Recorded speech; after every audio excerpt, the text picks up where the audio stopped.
እንግዲህ ሊያስታምም መጥቶ ራሱ ታክሞ በወሩ ሲመጣ የሚገርም ለውጥ ነበር ይዞ የመጣው አስታውሳለሁ። ሌላ ሰው ሆኖ ከለሩ ሁሉ ተቀይሮ ምናምን ሜታቦሊክ ዲስፈንክሽን የምንላቸው ብዙ ጊዜ የሚታወቁት ስኳር ግፊት ናቸው። ሰውነት ነው ጌን የምናደርገው በወርጭ አካባቢ ላይ ሰውነታችንን ጌን እናደርጋለን። ከምንም ነገር በፊት ምግባችሁን አስተካክሉ። ምግባችሁን ስታስተካክሉ ሞር ወክ ማድረግ ትጀምራላችሁ። ሞር ክብደት ማንሳት ትጀምራላችሁ። ስትሬሳችሁ ይረጋጋል፣ እንቅልፋችሁ ይረጋጋል። ሁሉ ነገር ይያዛል። አንድ ሲስተም ነው ያለው።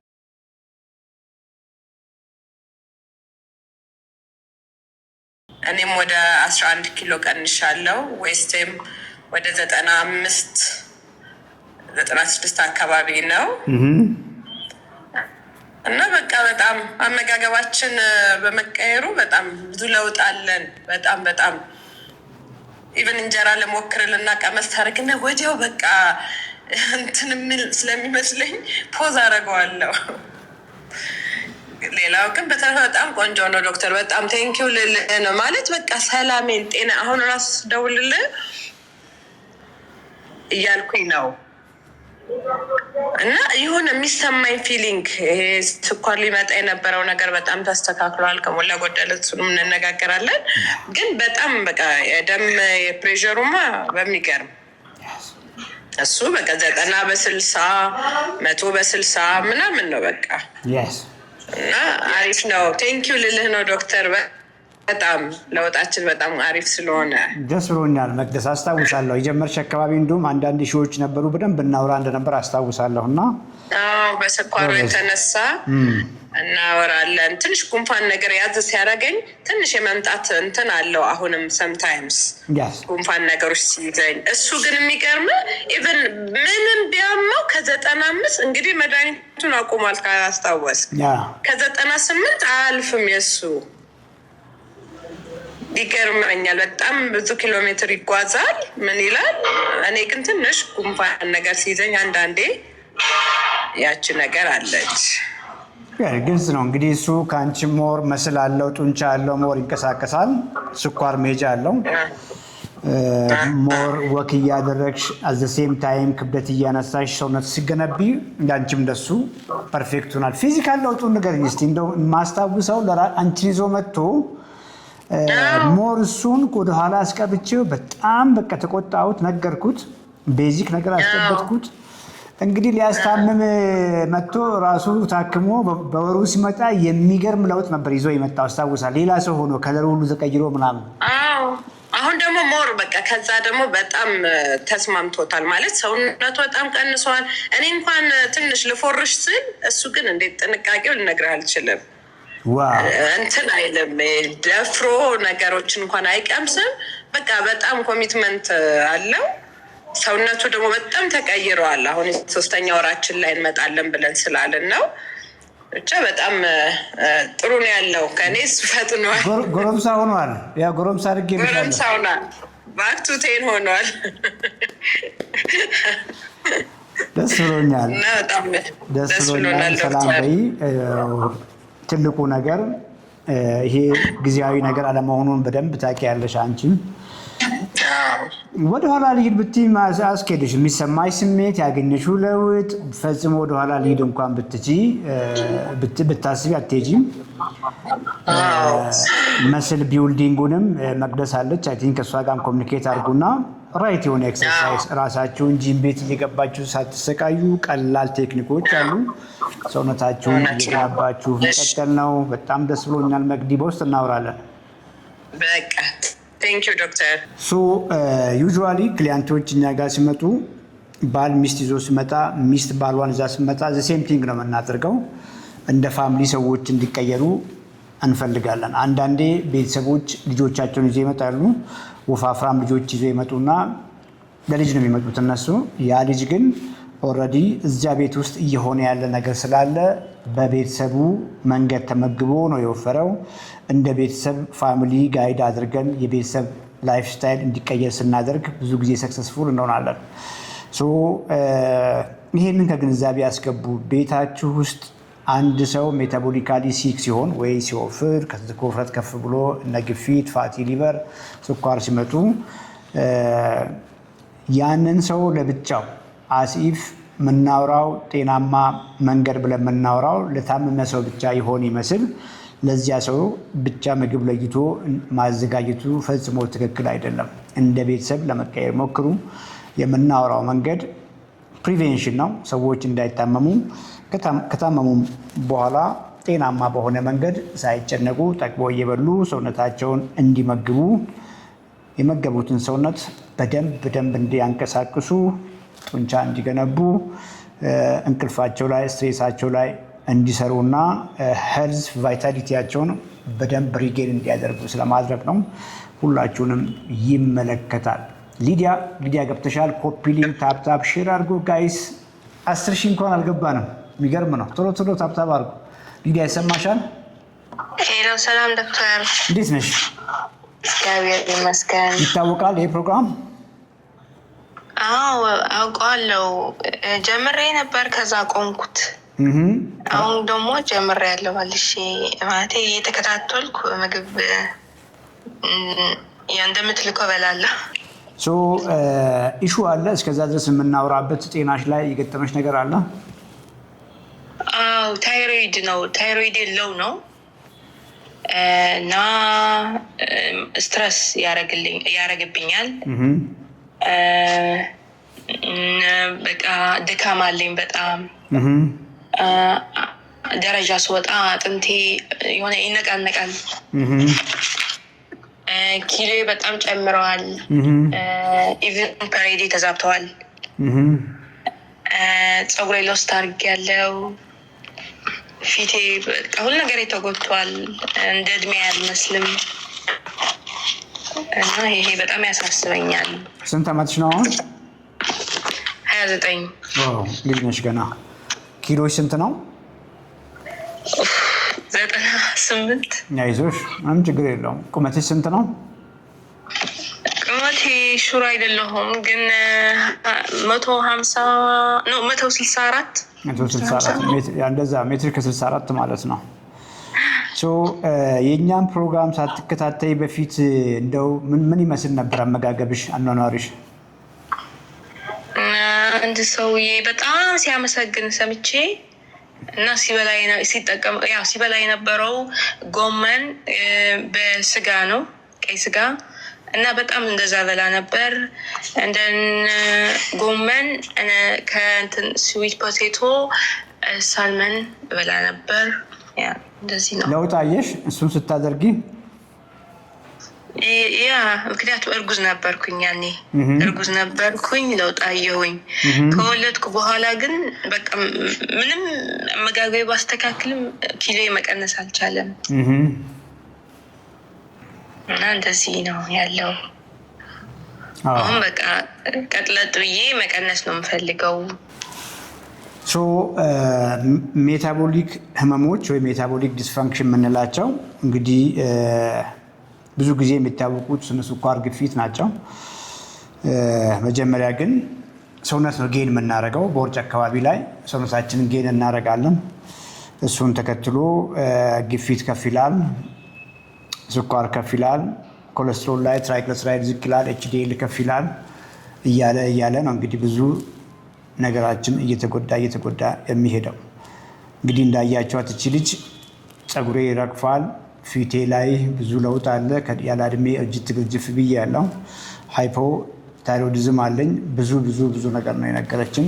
እነዚህ ክሊር የሆኑ ከላይፍ ስታይል ጋር ከአመጋገብ ጋር ከውፍረት ጋር ተያይዞ የመጡ ህመሞች ናቸው። እንግዲህ ኪሎ ለመቀነስ ብዙ ነገር መሞከር አላቃታትም። ብዙዎቹ መንገዶች ግን ማያስኬዱ። የተወሰነ ጊዜ ምግብ መቀነስ ይመጣል፣ ዘንድ መራብ ይመጣል፣ ኤክሰርሳይዝ ይጀመራል። ክብደት ለመቀነስ ኤክሰርሳይዝ የሚሰራ ሰውን አንድ ሰው ብዙም የትም አያደርስም። ኤክሰርሳይዝ ኦልሬዲ ምግባችንን ካስተካከልን በኋላ ለስትሬንግዝ ነው የሚሰራው፣ ለፊትነስ ነው የሚሰራው። ይሄን ብዙ ጊዜ ያወርተናል። ኤክሰርሳይዝ ከመስራታችን በፊት ኢነርጂያችን ቆንጆ መሆን መቻል አለበት። ሰውነታችን በደንብ መመገብ አለበት። የተመገበ ሰውነት ራሱ ሂዱ ይላችኋል ብዬ የማውራው ምክንያት አለው። ከምንም ነገር በፊት ምግባችሁን አስተካክሉ። ምግባችሁን ስታስተካክሉ ሞር ወክ ማድረግ ትጀምራላችሁ፣ ሞር ክብደት ማንሳት ትጀምራላችሁ። ስትሬሳችሁ ይረጋጋል፣ እንቅልፋችሁ ይረጋጋል። ሁሉ ነገር ይያያዛል። አንድ ሲስተም ነው ያለን። በዚያ መልክ አንደርስታንድ አድርጉ። ቤኪ ገብተሻል? ሰላም ዶክተር፣ እንዴት ነሽ? አለ እንዴት ነህ? እግዚአብሔር ይመስገን። ይህን ፕሮግራም ታውቂዋለሽ በደንብ? በሚገባ። የስ ድምፅሽን ከፍ አድርጊ፣ ሌሎችም በደንብ እንዲሰሙሽ። 2 ዓመት ከ5 ወር ምናምን ነው የማውቀው ይሄንን ፕሮግራም።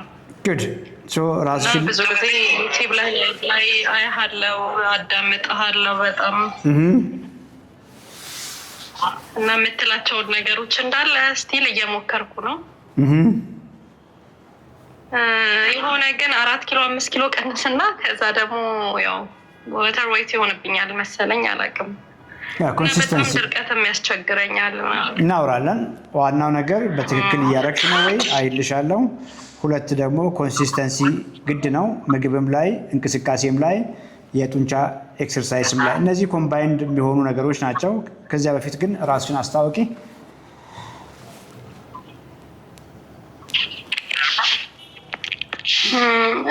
ኪሎዬ 85፣ አሁን 84 ነኝ። አሁን ኪሎዬ።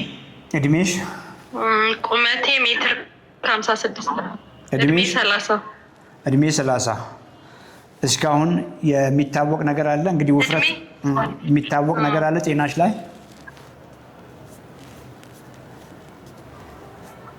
ጨጓራ አሲድ ያስቸግረኛል። ስንት ዓመት ጀምሮ? የጨጓራ አሲድ አለብኝ። ሌላ ምንም ችግር የለብኝም። ጨጓራ አሲድ ያልሽው በሕክምና የተረጋገጠ ነው? ጨጓራ አሲድ በጣም ረጅም ጊዜ በሕክምና የተረጋገጠ ነው? ብዙ ጊዜ ታክሜዋለሁ። አሁን እንደውም ታክሜያለሁ። ኤንዶስኮፒ ሁሉ ታይቼ አንጀት መቆጣት ሁሉ ተብዬ ነበር። አሁን እንደውም ትንሽ ለውጥ አለኝ፣ እግዚአብሔር ይመስገን ለውጥ አለኝ። አሁን አመጋገቤንም ካስተካከልኩ በኋላ የበለጠ ለውጥ አለኝ። አሲዶ ግን አልፎ አልፎ ይመጣል።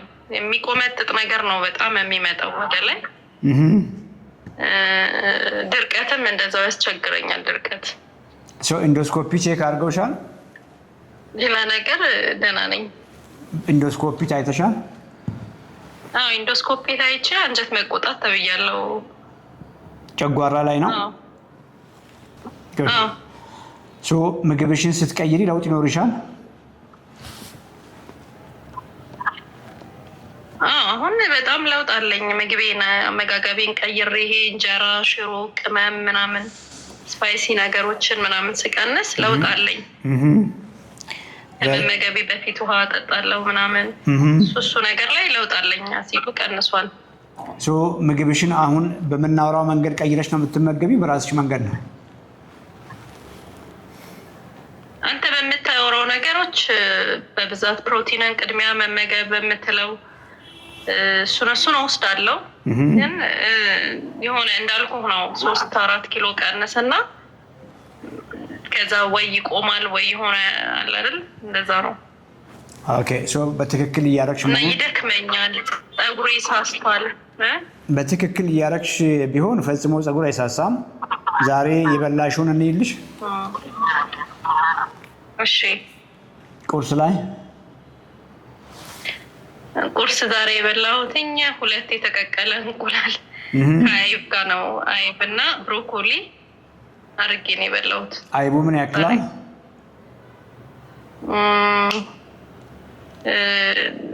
እንዴት ብዬ ልገምተው? ሩብ ኪሎ ግራም ሩብ ያንሳል፣ ከሩብ ያንሳል፣ ትንሽ ያንሳል። 100 ግራም 100 ግራም ይሆናል። 100 ግራም አይብ ስንት ግራም ፕሮቲን አለው?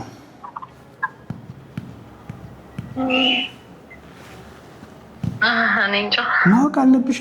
ቢኮዝ አሁን ትልቁ ነገር ፕሮቲን ቅድሚያ ስጡ ብዬ ስል ከምግብ በፊት ፕሮቲን ተመገቡ አይደለም ኮንሰፕቱ። ምግባችሁ ላይ በፕሮቲን አትደራደሩ። በቀን የሚያስፈልጋችሁ የፕሮቲን ታርጌት አለ። ያ ከሰው ሰው ይለያያል፣ እንደ ጤናችሁ ሁኔታ ይለያያል። ያችን ቁጥር ማወቅ ነው መጀመሪያ። ኦኬ ያቺ ቁጥር እንበልና 110 ግራም ከሆነች ያቺን 110 ግራም ለማግኘት እንቁላል ስትበይ ስንት ግራም ፕሮቲን እያገኘሽ ነው? አይብ ስትበይ ስንት ግራም ፕሮቲን እያገኘሽ ነው? አየሽ አይደል? እንደዛ ግንዛቤ እንዲኖርሽ ነው እንደዛ ያልኩሽ። ያስሚን ጎበዝ 100 ግራም እንቁላል አይብ ወደ 11-12 ግራም ፕሮቲን አለው። ጠዋት የበላሹ በቂ አይደለም ማለት ነው። 12 ሲደመር 10 23 ግራም ፕሮቲን አካባቢ ነው ያገኘሽው። በቂ አልነበረም። ምክንያቱም ቢያንስ 30 ግራምን መሻገር መቻል ነበረብሽ። በቂ አይደለም። ምሳ ላይ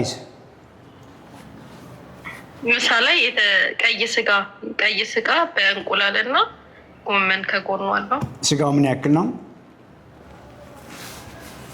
እሱ እንኳን 100 ግራም ያልፋል። 100 ግራም ያልፋል። እንቁላል ጨምረሻል። ከአትክልት ጋር ነው የበላሽው። ሚዩት አድርጊና ትንሽ አውራሻለሁ። ቤዚክ ነገሩን መጨበጥ መቻል አለብሽ። እያደረግሽ ያለሽው ፐርሚል ፕሮቲን ፐርሚል ቢያንስ ቁርስም ይሁን ምሳ እራት በዚያ ምግብ ላይ 30 ግራም መሻገር ክሪቲካል ነው። እሷን ለማሻሻል ሞክሪ። በተለይ ቁርስሽ ላይ በቂ ፕሮቲን ከፍ ያለ ፕሮቲን ለማግኘት ሞክሪ። ሳይዲሽ አትክልቶች ላይ ነው እያረግሽ ያለሽው እስካሁን ያየውሽ ነገር። በቀን የሚያስፈልግሽ ፕሮቲን 100 ግራም እንኳን ብለን ብናስብ ከሱ ጎን አትክልቶችን ብቻ እየበላሽ ለረጅም ጊዜ መቀጠል አትችይም። ሰውነትሽ ይጎዳል ነው እያልኩ ያለሁት። ቢኮዝ ከፍ ያለ የካሎሪ ዲፊሲት ውስጥ ነው የምትገቢው። 1000 ካሎሪ እንኳን መግባት አትችይም በዚያም በያዝሽው መንገድ። አንዳንዴ ከፍተኛ ውፍረት ያላቸው ሰዎች የመጀመሪያ ጥቂት ቀናት ሳምንታት ላይ ቅድም ባደረግሽው መንገድ ኳሊቲ ፕሮቲኖችን ከአትክልቶች ጋር ማድረግ ይኖራል። ያ ግን በዚያ መንገድ ሊድ ካልሽ ሰውነት በጣም ረሃብ አለ ብሎ ስለሚያስብ ከፍተኛ ችግር አለ ብሎ ስለሚያስብ ሰውነት ሞር ኃይል ፋት አይለቅም። ፋቱን ማቆየት ይፈልጋል። ቢኮዝ ከፊት ለፊታችን መቼ ምግብ እንደሚያገኝ መተንበይ አይችልም። አንቺ ኢንቴንሽናሊ አስበሽ ለክብደት መቀነስ ማድረግሽን አያውቅም እሱ። ገብቶሻል? ሰውነት የሚያስበው ሁልጊዜ ወደኋላ ኢቮሉሽነሪ የመጣበት መንገድ አለ። ምግብ ሁልጊዜ ስኬርስ ነበረ። በተለይ ኃይል ሰጪ ምግቦች ስኬርስ ነበሩ። ክረምት ምናምን ኃይል ሰጪ ምግቦች ይገኛሉ። ከዛ ውጭ ረሃብ ነው። ኢቮሉሽን ወደኋላ 1000 ዓመታት ሄደን ብናይ ያ ስለሆነ ኃይልን ሁልጊዜ መቆጠብ ይፈልጋል። የሚቀጥለው ክረምት ወይም ደግሞ በቂ ኃይል የሚገኝበትን ጊዜ መገመት አይችልም ሰውነት። ልክ ምግብ ስትቀንሺ ወጪውን ይቀንሳል። እንደሱ አድርገሽ አስቢ። ስለዚህ የተወሰነ ጊዜ ከሄድሽ በኋላ እምቢ ይላል፣ ስቶፕ ያደርጋል። ያ ሮንግ ዌይ እያደረግሽ ስለሆነ ነው። ምናልባትም እዚህ ፕሮግራም ላይ ሴቶች ካላችሁ እና እየሰማችሁ ካላችሁ የመጀመሪያው ነገር ሜንቴናንስ ካሎሪ የምንለው ነገር አለ። እንደው የካሎሪ ኮንሰፕት እንደው ኢንቴንሽናል ሆኜ ነው የማነሳው ይህንን ሰሞን። ያ የሜንቴናንስ ሰውነታችሁ ራሱን ለማቆየት የሚያወጣው ካሎሪ ቢታወቅ ቆንጆ ነው። ከዛ ውጭ ደግሞ ትንሽዬ ዴፊሲት ውስጥ ነው የምትገቡት። 300 ካሎሪ አካባቢ 500 ካሎሪ አካባቢ መቀነስ ያለ ነው። በአንድ ጊዜ ግን ሰደን የሆነ ሴቶች ሆናችሁ ከ1200 ካሎሪ በታች አድርጋችሁ ፕሮቲናችሁ በቂ ሆኖ እንኳን ከጎን ያለው ሄልዚ ፋትና ካርብ በቂ ካልሆነና እጅግ በጣም ዝቅ ያለ የካሎሪ መጠን በምትመገቡበት ጊዜ ስታርቬሽን ወይ ረሃብ ስሜት ውስጥ ሰውነት ይገባል። በዛ መልክ ስትሄጂ ጡንቻሽም ይሟሽሻል፣ ቆዳሽም ኮምፕሊትሊ የመሸብሸብ ነገር ይኖራል። ረሃብም ያስቸግርሽና ተመልሰሽ ወደኋላ ነው የምትሄጂው ማለት ነው። የፕሮቲን ዶዝን በቀን ማግኘት ያለብሽን ፕሮቲን አቺቭ ማድረግ ብቻ በቂ አይደለም። ለዛ ነው አሁን ብዙ ጊዜ ሰዎች በራሳቸው መንገድ ያደርጋሉ፣ ዩቲዩብ በሚያደርጉት ያደርጋሉ። አንዳንዶች ትንሽ ጊዜ ለውጥ ያያሉ። ያ ለውጥ ግን መቀጠል አይችልም እና በቃ ወተር ዌይት ቅድም እንዳልሽው ጀስት የመጀመሪያ ሰዎች የሚቀንሱት ፋት ሳይሆን ልክ ካርቦሃይድሬት ሲያቆሙ ግላይኮጂን ስለሚጠቀም ሰውነት እሱን ተከትሎ ብዙ ውሃ ይቀንሳል የሚል እሳቤ ያለ ያንን ነው ለማለት የፈለግሽው። እስኖት ፋት በርን ማድረግ ነው የምትፈልጊው። ፋት በርኒንጉም የራሱ የሆነ መንገድ አለው። ያንን በቂ እያደረግሽ አይደለም። ምን እናርግ ነው አሁን ትልቁ ነገር። በቀን ዴይሊ የፕሮቲን ማክሮሽን በቀን የምታገኘውን ፕሮቲን ከፍ ለማድረግ ሞክሪ። ኤግዛክት የሆነ ይሄን አክልልሽ አልችልም። ቢያንስ ግን 80 ኪሎ ግራም አካባቢ ነች። 30 እድሜ 30 ነው። ሜትር ከ50 አካባቢ ነው ቁመትሽ። 120 ግራም ፕሮቲን ለማግኘት ሞክሪ። 120 ግራም ፕሮቲን ለማግኘት የመጀመሪያው ነገር እያንዳንዱ ምግብ ስንት ግራም ፕሮቲን አለው፣ አይብ ስንት ግራም ፕሮቲን አለው፣ እንቁላል ስንት ግራም ፕሮቲን አለው፣ አሳ፣ ስጋ፣ እነዚህ ዋና ኳሊቲ ፕሮቲን የምንላቸውን ለማወቅ ሞክሪ። ይሄን ካደረግሽ በኋላ ፋት ወደ 50 ግራም አካባቢ ፋት ለሙሉ ቀንሽ በቂ ነው። 50 ግራም ፋት 60 ግራም ፋት ከ50 እስከ 60 አካባቢ ግራም ፋት ብታገኝ በቂ ነው። እሱንም ከዘይት ሳይሆን ከቅቤ ሳይሆን ከነ አቮካዶ ሳታበጂ ከነዚህ ከቅባት እህሎች ሳታበጂ ከውቅያኖስ አሳዎች ከነ ሰርዲን ሳታበጂ ለማድረግ ሞክሪ። ኦልሬዲ ግን ብዙ ፕሮቲንሽን 120 አካባቢ ስታደርጊ ከዚያም ውስጥ ፋት እያገኘሽ መሆኑን አትርሺ። ግን ብዙ አትይዥ። ቢያንስ ምግብ ላይ የሚጨመረውን ዘይት ቅቤውን በደንብ ሎ አድርጊ። ሶ ሞር አሁን ፋት ዝቅ አድርጊ ብዬሻለሁ። ብዙ ጊዜ በተለይ ምግባችን ላይ ዘይቱን ቅቤውን ለረጅም ጊዜ ስንመገብ ሳናቅ ብዙ ፋት እየወሰድን ነው። አሁን 50 ግራም አካባቢ ካደረግሽ በቂ ነው። ከዚህ በታች መውረዱ አስፈላጊ አይደለም። ፕሮቲን 120 አካባቢ ብዬሻለሁ። ዘን ካርቦሃይድሬቱንም 100 አካባቢ ለማድረግ ሞክሪ። አትክልቶች የፈለገውን ያክል ጎመን፣ ጥቅል ጎመን አብዝተሽ ብትበይ 100 ግራም መድረስ አትችይም በነሱ። ስለዚህ ፍራፍሬ የተወሰነውን መጨመር ጥሩ ነው። ስራስሮችን የተወሰነ መጨመር ጥሩ ነው። ጥራጥሬዎችን የተወሰነ መጨመር ጥሩ ነው። ከዛ ውጭ ደግሞ ሆል ግሬኖችን መጨመር ቆንጆ ነው። እዛ ላይ እንቅስቃሴ አድርጊ፣ ወክ አድርጊ። ዘን አንዳንድ ቀን ፍጥነት ያለው ወክ አድርጊ። ከምግብ በኋላ ለ10 ደቂቃም ቢሆን ተንቀሳቀሺ። ሲደመር በሳምንት 2 ቀን 3 ቀን ከባለሙያ ጋር ተነጋግረሽ የጡንቻ ስፖርት ለመስራት ሞክሪ። ይሄ ፈጽሞ አይከብድም። ቅድም ያልሹ የኮንስቲፔሽን ኢሹም ይሻሻላል፣ ይደርቃል ያልሹ። እንደገና ደግሞ የጨጓራ ኢሹ ያልሹም ይሻሻላል። ፀጉርሽ በአጭር ጊዜ ውስጥ ነው ያልኩሽ። በውስጥ ኮሚኒኬት ማድረግ ካለብን ኮሚኒኬት አድርገን ጋይድ እናደርግሻለን። በአጭር ጊዜ ውስጥ ሁሉ ነገር ይሻሻላል። በርቺ።